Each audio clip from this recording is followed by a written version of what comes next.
started out, one of my biggest struggles was public speaking. I was not great at public speaking, so I went to a great school, business college, and I majored in marketing management, and I minored in psychology. And I was involved with several different clubs, and involved with a bunch of different people. I'm a very social person, so I love people, I love business. And even though I graduated college and with a bunch of different clubs and everything like that, I was never really great in terms of public speaking, in terms of being able to, let's say, get in front of the class, talk about my project, even though I love the subject. And it's a big shame. Even though I had plenty of communication classes, I was always really just nervous when I was in front of the class, even if I knew the whole class. And it was a shame. So it wasn't until I came out of college, and even though I did a lot of different marketing odd jobs, I think I said in another video that I worked for a small entertainment company, that I worked in a small magazine company, I worked for US Open, I worked a bunch of other different jobs. It wasn't until I became really involved with sales and marketing that I really got to, let's say, fall on my face a lot. Because what are you doing in sales? What you're doing is really just talking about a product, service, or an idea. And when you're talking about a product, service, or an idea, what you have to do is really present it. And really what you're doing is not just presenting the product, service, or an idea. First, it's really emulating within yourself as a person. So first, you're really presenting yourself as a person. So what I had to do is I had to get comfortable with myself and comfortable with really falling on my face, just metaphorically speaking, in front of other people. So that was the biggest thing. It was really scary. I forget what the statistic is, that more people actually fear public speaking more than death, right? It's a big deal, getting in front of people you don't know and you don't know what they're thinking and whatnot. But one of the biggest things to really combat that is to recognize that you shouldn't really care what other people are thinking. It's easier said than done, but really getting in line with just practicing in the first place. So what I did a lot is I got in front of the mirror and I practiced.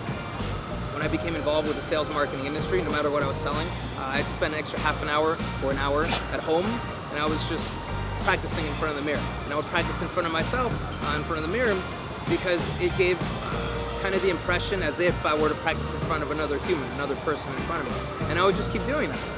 One of my other biggest struggles when starting out was self-doubt. So this happens to everybody in any kind of line or paradigm of business that I've ever seen. So I have several friends right now, several of them are looking to become lawyers and dentists and doctors and just every single kind of whatever it is. They're trying to progress themselves. And one of the biggest things I see on really any person that I've really dealt with, even just for a short time, is that one of the biggest things that gets in people's ways is usually themselves as a person. The notion of thinking that if you can do it or not, it's really silly because right now we live in a day and age where information is just so easily attainable to everybody. If you go, let's say, to the park, where Bryant Park right now, there's a ton of people here, cool people they could just go out and grab and reach to. It's like, hey, can you show me how to do that? Or can you give me information on that? But not a lot of people do that. It's weird. And it's usually because you'd be maybe apprehensive of reaching out to somebody new and like not great with public speaking. That's definitely one part first. But one of the bigger parts to it is really just the fact that you don't think it would make a difference. So a lot of people think that what they would do, or if they would try to do something, that it wouldn't make a difference for anything. And I thought the same exact way too. It's very common. Okay, I can go get this degree, but I don't think I would be good enough. Or I actually want to move to this country, but you know what, I just don't know what would happen. And people are really frozen by not knowing, by just uncertainty. I know what Tony Robbins, he talks about that a lot, certainty and uncertainty, things of that nature. And the fact is that self-doubt has a really big part to play in it. Because when you actually have focus, or when you have, let's say, that kind of fire to actually want something that badly, it's just part of human nature that you figure it out. If you know that there's point A, which is where you're at, point B, some kind of endpoint or some kind of hook point, something that you could get excited about to get a certain point of progression where you're trying to reach, then you usually figure out the path to get there. And that's for all walks of life. Really, that's how it is.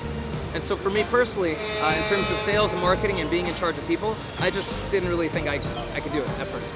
I was, kind of 22, 21 when I first started within the industry, within the sales and marketing industry. And then I would see other kind of companies or other kind of, friends that usually the boss is way older and somebody who's in charge usually has 50 years of experience, or usually they have some kind of level of education, or they have some kind of friend who got them the job, or family member who got them the job. There's all these different kind of stereotypes for business or just how to get ahead in life. And if somebody doesn't have any of these, and if they think that that they can't go forward or proceed without one of these, then they automatically put themselves in a mental kind of state where they don't deserve to move forward, where they think they don't deserve to move forward. So in my case, I essentially just simply didn't have the experience. I didn't have the experience managing people. I didn't have the experience of doing sales, about talking about anything, a product, service, or an idea. So it was very hard for me to grasp that if I should do it or not, or if I should pursue anything or not, because I just simply didn't know how to do it. But thankfully for myself is that previously I've had other hardships, whether it be through romance, or whether it be through just previous schoolings, or whether it be through extracurricular activities. And for me as a martial artist, that's what I've been throughout my whole life. I've known about struggle, and there's pain. You can't really find happiness or success unless you go through pain and you go through struggle to get there. Otherwise you wouldn't call it success, because they have nothing to compare it to. So really that's kind of that.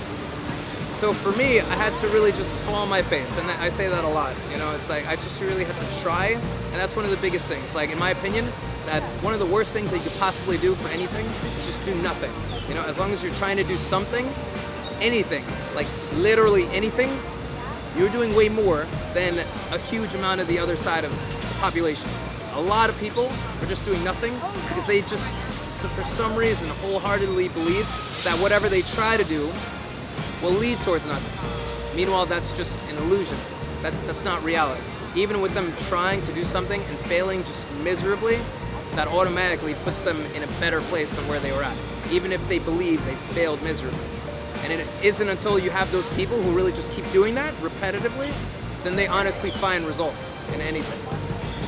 And so for me, I just put myself out there, being in charge of a certain amount of people. It didn't work out well at all, and so people were actually thinking that I was a bad boss. I actually didn't know how to do what I was doing, and that's because I wasn't communicating efficiently. So even though these people were giving me negative feedback saying that I wasn't doing a good job, I would actually reach out to them and say, what can I do to get better? And I would just empathize with them and see exactly what they were seeing through their eyes, and then just kind of meditate on that, or just kind of wrap myself around that, and just keep taking that a step at a time and just get better at that. So, but that's one of the biggest things actually that I had to go through, and that's really believing in myself and just putting myself out there. Some of the biggest struggles I've had with sales, really in the first part, is that you got to be the consultant. You are the consultant. So, like I mentioned in another video, is that you know more knowledge about what product or service or whatever it is that you're talking about, more than the customers who are looking to buy it. Because that's what you need to be. You need to be the expert. So you need to put yourself into the mentality for that. But also, on top of that, one of the biggest things that I have struggled with, and also other people struggle with, because I've trained many people on how to do sales, is really telling people what to do. Telling the customer what to do. So this is like a game changer that I have seen with every single person who actually learned sales. So you need to listen, of course, and you hear this in tons of videos, tons of books. First you need to listen. So when you're speaking with a customer, you need to talk to them like they're an actual human. Okay, you can't actually just attack them with knowledge. You're just saying, you should buy this, you should do that. Keep listening to this. Only have a short time. Okay, that's great. Just talk to them. So slow down. So a lot of people who are learning how to do sales, they just try to get through their spiel as quick as possible. You need to slow down. If they interrupt you, you need to calmly just answer their question, give them a retort, saying that, okay, I understand your concern, well, this is what we have going on, and this is how it's not going to be a big deal. So you just answer them. On top of that, when you're actually able to ask or answer people honestly, or if you're just smoothly, then on top of all that, you need to be able to give them advice. That's really what it comes down to. You don't want to be the kind of salesperson that's gonna trick people into buying the highest package because it's just beneficial for you.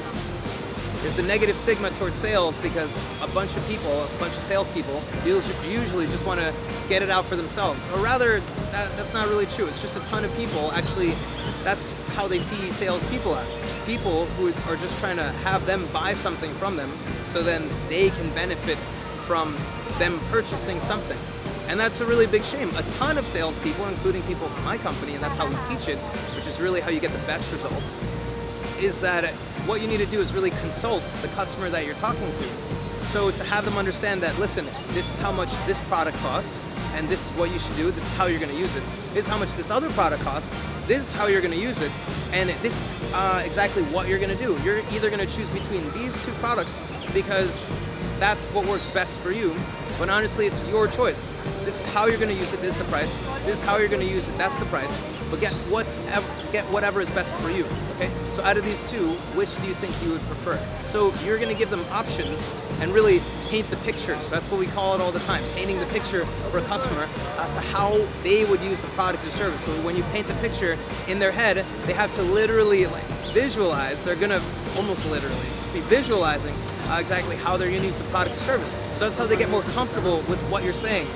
And so when they get more comfortable with what you're saying and they understand that it's about them and you're consulting them, so even if they were willing to buy the higher product, and what you're gonna say is, listen, you can buy that, that's a higher product. Now also, there's this lower price product, now this is how you would use it. So both of them work for you.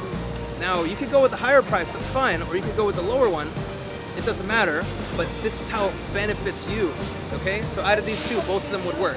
So out of these two, which one would you prefer? Which one works better for you? Which one do you feel more comfortable with? And then people are just way more easier with just buying anything with understanding that.